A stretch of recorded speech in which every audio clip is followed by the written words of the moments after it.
را ہم موٹا پڑھتے ہیں اس میں ہونٹ کو گول کرنے کی ضرورت نہیں ہے، ہونٹ ویسے ہی ہمارے سیدھے رہیں گے، آواز میں را جو ہے وہ پر پڑی جائے گی.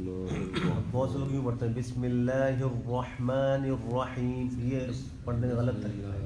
بسم اللہ الرحمن الرحیم، بسم اللہ الرحمن الرحیم.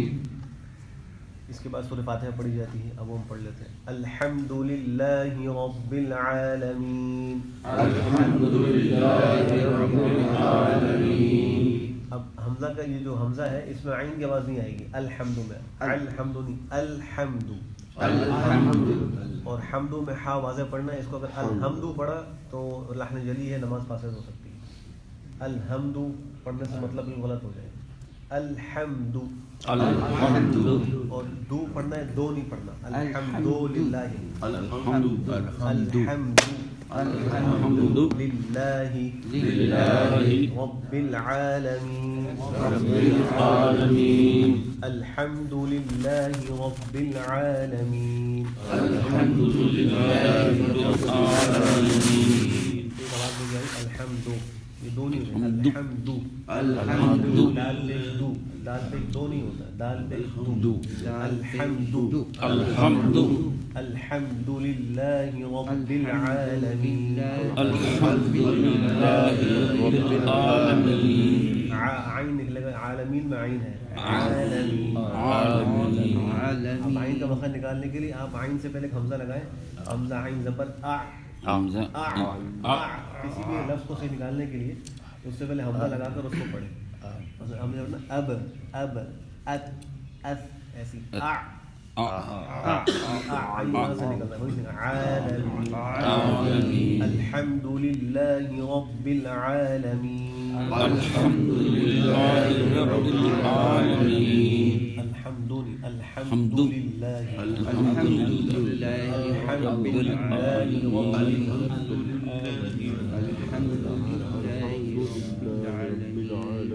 الرحمن الرحیم. الرحمن الرحیم. مالک یوم الدین. مالک یوم الدین. إياك نعبد وإياك نستعين. إياك نعبد وإياك نستعين. اب نعبدو میں بھی ایسی نعبدو نعبد. نعبدو نہیں پڑھنا. نعبد. إياك نعبد إياك نعبد وإياك نستعين. وإياك نستعين. إياك نعبد وإياك نستعين. إياك نعبد وإياك نستعين. یہاں تک کوئی ساتھی سنا دیں. اعوذ باللہ من الشیطان الرجیم. بسم اللہ الرحمن الرحیم. اعوذ باللہ بسم اللہ بھی تجوید سے پڑھیں. اعوذ باللہ من الشیطان الرجیم. اعوذ باللہ من الشیطان الرجیم. بسم اللہ الرحمن الرحیم. یہاں لفظ اللہ کو موٹا نہیں پڑھیں گے. بسم اللہ. بسم اللہ. اس کو بسم اللہ نہیں پڑھنا. بسم اللہ. بسم اللہ الرحمن الرحیم.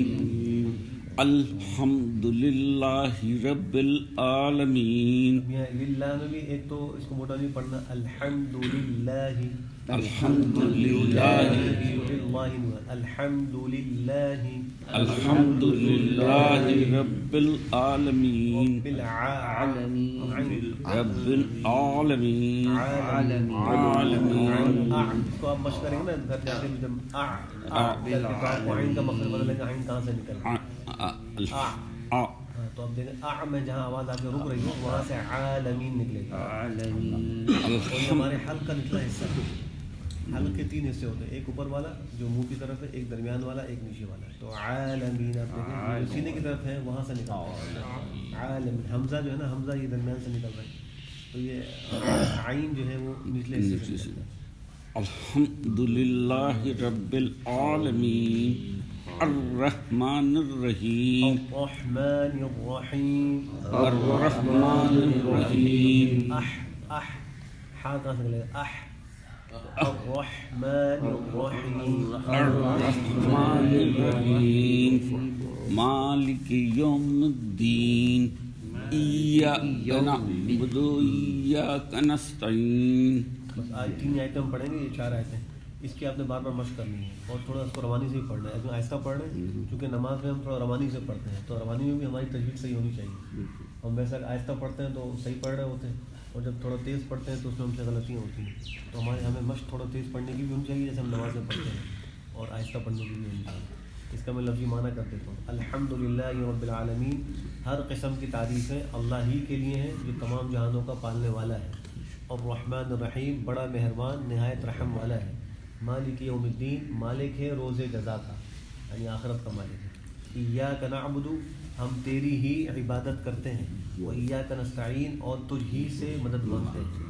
تیری ہی، یہ تیری ہی کا معنی ایاک پہلے آیا نا، اس پر ہم کر رہے ہیں. یہاں معنی یوں نہیں کریں گے ہم تیری عبادت کرتے ہیں تو اس میں شبہ ہوگا شاید اوروں کی بھی کرتے ہیں. تیری ہی یعنی اللہ تیرے سوا کسی کی بات نہیں کرتی، اس میں حصر ہو گیا. تیری ہی عبادت کرتے ہیں اور تجھ ہی سے مدد مانگتے ہیں. ابھی جو استعانت ہے نا، مدد مانگنا، انسان دنیا میں اوروں سے کچھ مدد مانگ رہا ہوتا ہے. کبھی کسی کو مجھے گلاس پانی پلا دو، یہ بھی مدد مانگنا ہے. اور کبھی ایسا ہوتا ہے کہ وہ کچھ پیسے کسی بھی مانگ لیتا ہے، کچھ مجھے قرض دے دو. یہ اللہ سے کر رہا ہوتا ہے. جبکہ یہاں وہ سورۃ فاتحہ میں ہر روز پڑھتا ہے ایاک نعبد و ایاک نستعین، اے اللہ ہم آپ ہی سے مانگتے ہیں. تو یاد رکھیے استعانت کی مختلف نقطے ہیں. کسی کو یہ سمجھ کر اس سے مانگنا کہ وہ عالم الغیب ہے اور وہ ہر چیز پر مکمل قدرت رکھتا ہے، تمام امور کا متصرف ہے. اس طرح کسی سے مانگنا اللہ کے سوا یہ شرک ہے. اللہ جائے ہم اللہ سے جب مانگتے ہیں مانگتے ہیں تو ہمارے ذہن میں ہوتا ہے کہ اللہ عالم الغیب ہے، ہمارے ذہن میں یہ بھی ہوتا ہے کہ وہ قادر مطلق ہے، قادر. یہ بھی ہوتا ہے کہ تمام امور میں متصرف اللہ ہی ہے، جتنے کام ہو رہے ہیں اللہ ہی کے حکم سے ہو رہے ہیں. لیکن کسی غیر اللہ سے ہم کوئی چیز مانگتے ہیں تو وہاں یہ تصور نہیں ہوتا. ہم جس سے پیسے مانگ رہے ہیں یا پانی مانگ رہے ہیں، ہم یہ نہیں کہتے کہ یہ عالم الغیب بھی ہے یا یہ جو ہے وہ قادر مطلق بھی ہے، بلکہ ہم اس سے ایک اپنی ضرورت پوری کرنے کے لیے مدد چاہ رہے ہوتے ہیں. تو وہ استعانت الگ ہے، وہ اس کے خلاف نہیں ہے، یہ الگ ہے.